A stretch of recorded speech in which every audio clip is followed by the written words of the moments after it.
I am the voice of Snowbird Nation, Mike Searcy.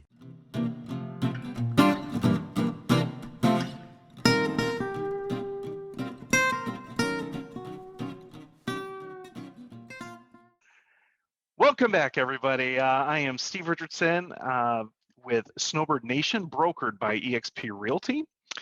And I am joined today here by our expert, Professor Mike Searcy, who's going to talk to us today. And this is part of a segment of different trainings and different ideas for real estate agents and also for clients. But today, what we're going to talk about is information brokers. And I'm going to go ahead and hand it off to Mr. Mike. Okay. All right. Well, thanks for having me back. Let's go ahead and talk about information brokers for a moment. See, one of the things about both realtors and prospects, people who are looking to buy a home and are house hunting, one of the first places that they ever want to go to start that house search is where, Steve? Do you know? Usually they go to Zillow, right? Sure. Yeah, they go to Zillow, they go to Realtor.com, they go to Trulia, they go to Redfin, they go to a myriad of thousands of websites that are out there. And one of the things about those websites is they are, and I'm going to put it right out there right now, they're misleading. And most people, sometimes even realtors, think that if I go to these sites, I'm actually going to get access to the current listings that are available for sale.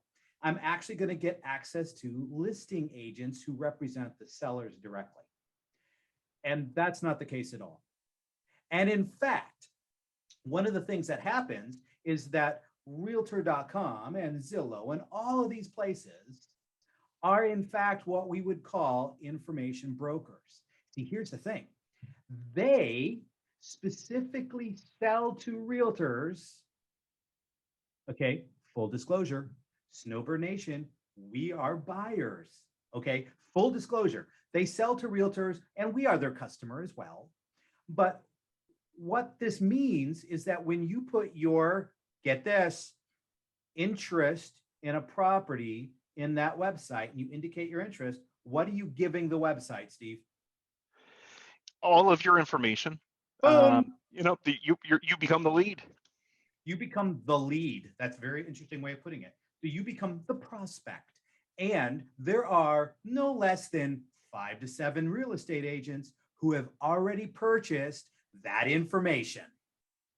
And so when you put in that information, your phone is going to light up by 5 to 7, maybe even more, depending on how it's distributed, by people who are in the profession to try and be notoriously helpful.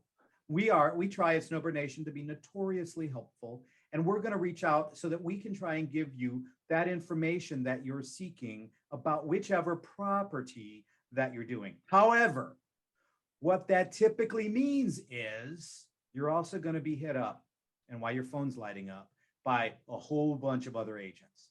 So having said that, let me go ahead and just put it this way. If you are interested, whether you are a prospect, house hunting, trying to find out what your home is worth, I don't care who your agent is. And if you don't have one, contact us at Snowbird Nation. But I want you to contact your agent directly, because you will save yourself a lot of grief. And I'll tell you, one of the first things we do when we call those, the lead, the information that's given to us, but one of the first things we do once we introduce ourselves and tell you how we got your information and tell you why we're calling, the next thing we tell you is what? Folks, your phone's lighting up right now because you put your information in an information broker data website, and it masks itself. It disguises itself as a real estate website. But let's call it what it truly is. It's an information broker website where your information is pre-sold. They've baited you. They've baited you with the syndication from the realtors' websites called the MLS, the Multiple Listing Service. And those websites are syndicated from the MLS, sometimes 36, 48, 72 hours late, which means most of the things you're seeing on those websites are already under contract, outdated, and not really for sale anymore. And so what you're doing is you're putting your information in there so the realtor that contacts you can sell you something that they currently have on the market and make you look surprised that, whoops, hey, look, I got this instead, but the one you were really interested is already gone. Absolutely. I've also, as a realtor, working with buyers, I've had people come up to me and give me listings, and you could tell from the little screenshot it's from Zillow, it's from realtor.com, it's from all these places. Sure. But when I go to look it up in the MLS, they're already pending under contract. They're Yep. already, contract accept and backup, that kind of thing. And that's kind of what I keep telling them is, hey, if you need me to widen the search or you need me to refine the search in any way, we can do that. But, correct me if I'm wrong, Mike, the source of all of those information brokers is the MLS. And that's exactly what a normal real estate agent's working out of in real time. That is correct. That is correct. And so what we often say to our clients is this: if you are searching, and sometimes the lure of those websites are just too much to resist. And so if you are searching on those websites, by all means, go ahead and do it. But my next statement is going to be, don't put your information in there again, or you're going to start the process all over. I said, what you really want to do is you want to take a screenshot, just like your client did for you, Steve. Yep. That you want to take a screenshot, and you want to take down the address, and you want to send your trusted agent, and I emphasize the word trusted. You want to send your trusted agent that address or that screenshot, have that person, him or her, look it up and give you the exact real-time information about that particular address so that you're not wasting your time and et cetera. And I will go ahead and tell you this. The reason I'm also putting this out saying prospects or real estate agents, there are a lot of real estate agents who, for whatever reason, aren't versed in this. That I wind up getting real estate agents who put their information in realtor.com or Zillow or these other things. They come to me and I reach out to them saying, hey, how can I help you with that particular property? And they say, oh, I'm a real estate agent. I'm not looking to talk to a buyer's agent. Wow. How could you not know this if you're in the industry, is my first thought. My second thought is your poor clients.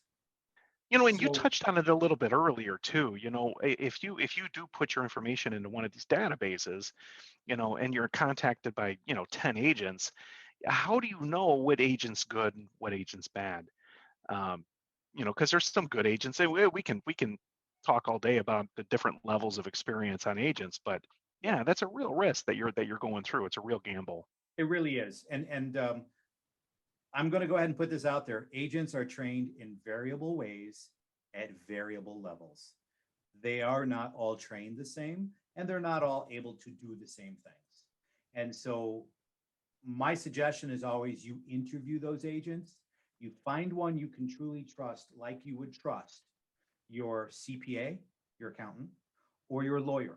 If you can't look at your real estate agent and say, you are a consultant, you are the chief real estate advocate for my work, you don't have an agent, you have a door opener and an order taker. And that's not really going to help you when you're working on the largest investment in your life. Nice. I want to thank you, Mike, for this behind the curtain view of information brokers. That is really great information for both agents and also for clients, people that are looking for homes and